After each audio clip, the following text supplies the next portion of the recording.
বসে থাকলে হবে না, এক কর্মসূচি পালন করার পর জিরালে হবে না, আমাদের বসতে পারবো না।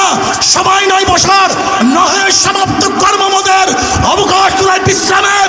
এখন আন্দোলন হবে, আগামীকাল সংগ্রাম হবে, বসে অবরোধ হবে, বসে হরতাল হবে, গোটা ভারত অবরোধ করা হবে ইনশাআল্লাহ। ভাই আমার, এর জন্য বলবো শেখ হাসিনা সরকারকে বলতে চাই, যদি সোজা আঙ্গুলে ঘি না ওঠে বাংলাদেশের জনগণ আঙ্গুলকে ব্যাখ্যা করবে। আপনি সাগর দেখেছেন, সাগরের ঢেউ দেখেন নাই।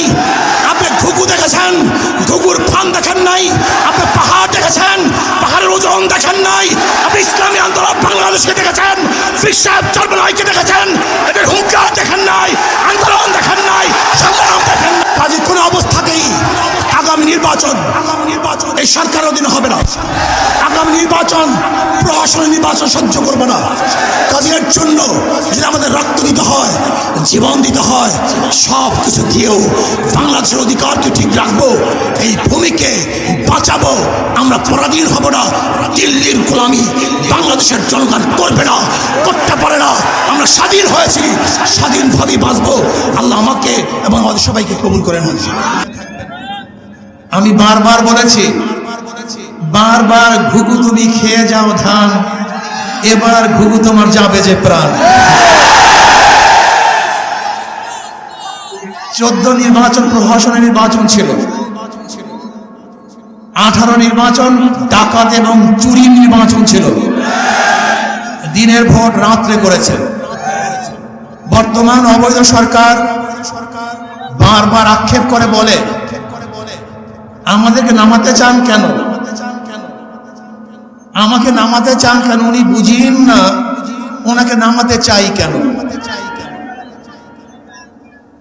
উনি বলেন আমি পদ্মা সেতু করেছি, ট্রেন লাইন করেছি,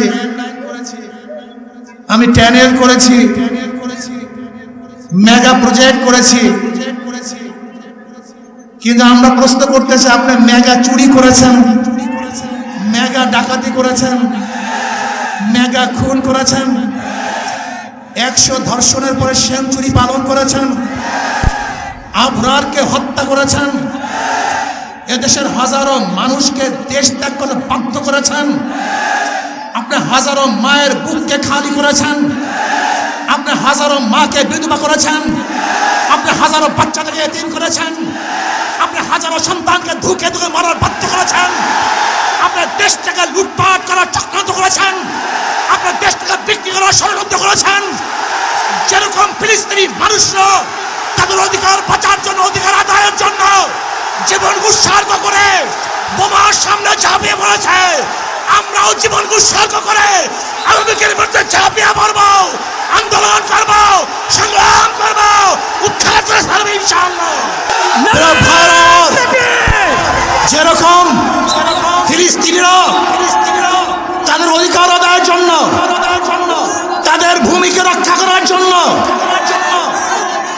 তাদের আদর্শ ঐতিহ্যকে রক্ষা করার জন্য যদি বুলেটের সামনে ঝাঁপিয়ে পড়তে পারে, ট্যাঙ্কের সামনে ঝাঁপিয়ে পড়তে পারে, অকপটে রক্ত দিতে পারে, জীবন দিতে পারে, বাচ্চাগুলিকে ট্যাঙ্কের সামনে ছুড়ে দেখতে পারে, আমার মা বড় ইজ্জত হানি করতে পারে, যদি ফিলিস্তিনিরা তাদের অধিকার রক্ষা করার জন্য শহীদ হতে পারে, আজকে বাংলাদেশের প্রত্যেকটা জনগণ তাদের অধিকার রক্ষা করার জন্য রক্ত দিবে, জীবন দেবে, সংগ্রাম করবে, আন্দোলন করবে, তারা রাস্তায় ঝাঁপিয়ে পড়বে ইনশাআল্লাহ।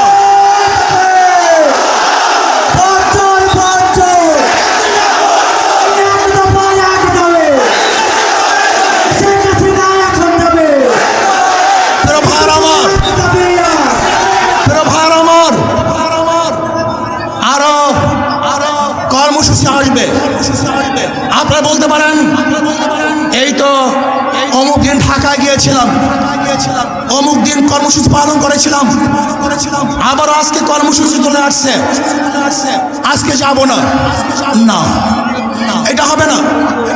যেরকম খন্দকের যুদ্ধ শেষ হওয়ার পরপরই নবী আলাইহিস সালাতু ওয়াস সালাম যখন বিশ্রামে গিয়েছিলেন জিবরাইল বলেন, ইয়া নবী আল্লাহ, আমি এখনো যুদ্ধের পোশাক খুলি নাই, আর আপনি তলোয়ার রেখে গিয়েছেন। না, আমাদের সমাপ্ত হয় নাই কাজ। বনু কুরাইজায় মার্চ করেন সেই ক্ষুধার্ত সাহাবীরা যারা দুর্বল হয়ে গেছিল খন্দকের যুদ্ধে, সেই অবস্থা আবার বনু কুরাইজায় মার্চ করেছিল, তলোয়ার ধরেছিল, বনু কুরাইজা অবরোধ করেছিল, ওদেরকে চিরতরে গোটা দুনিয়া থেকে নিস্তব্ধ করে দিয়েছিল। আজকে আমাদের বসে থাকলে হবে না, এক কর্মসূচি পালন করার পর চিরালে হবে না, আমাদের বসতে পারবো না। সবাই নয় বসার, নহে সমাপ্ত কর্মমদের অবকাশ তুলাই বিশ্রামের। এখন আন্দোলন হবে, আগামীকাল সংগ্রাম হবে, বসে অবরোধ হবে, বসে হরতাল হবে, গোটা ভারত অবরোধ করা হবে ইনশাআল্লাহ। ভাই আমার, এর জন্য বলবো শেখ হাসিনা সরকারকে বলতে চাই, যদি সোজা আঙ্গুলে ঘি না ওঠে বাংলাদেশের জনগণ আঙ্গুলকে ব্যাখ্যা করবে। আপনি সাগর দেখেছেন, সাগরের ঢেউ দেখেন নাই। আপনি ঘুঘু দেখেছেন, ঘুঘুর ফান দেখেন নাই। আপনি পাহাড় দেখেছেন, পাহাড়ের ওজন দেখেন নাই। আপনি ইসলামী আন্দোলন বাংলাদেশকে দেখেছেন, বিশ্বাস চর্মনাইকে দেখেছেন, এদের হুঙ্কার দেখেন নাই, আন্দোলন দেখেন নাই, সংগ্রাম দেখেন নাই। কাজে কোনো অবস্থাতেই আগামী নির্বাচন এই সরকার অধীনে হবে না। আগামী নির্বাচন প্রশাসনের নির্বাচন সহ্য করবে না। কাজের জন্য যদি আমাদের রক্ত দিতে হয়, জীবন দিতে হয়, সব কিছু দিয়েও বাংলাদেশের অধিকারকে ঠিক রাখবো, এই ভূমিকে বাঁচাবো। আমরা পরাধীন হব না। দিল্লির গোলামি বাংলাদেশের জনগণ করবে না, করতে পারে না। আমরা স্বাধীন হয়েছি, স্বাধীনভাবেই বাঁচবো। আল্লাহ আমাকে এবং আমাদের সবাইকে কবুল করেন।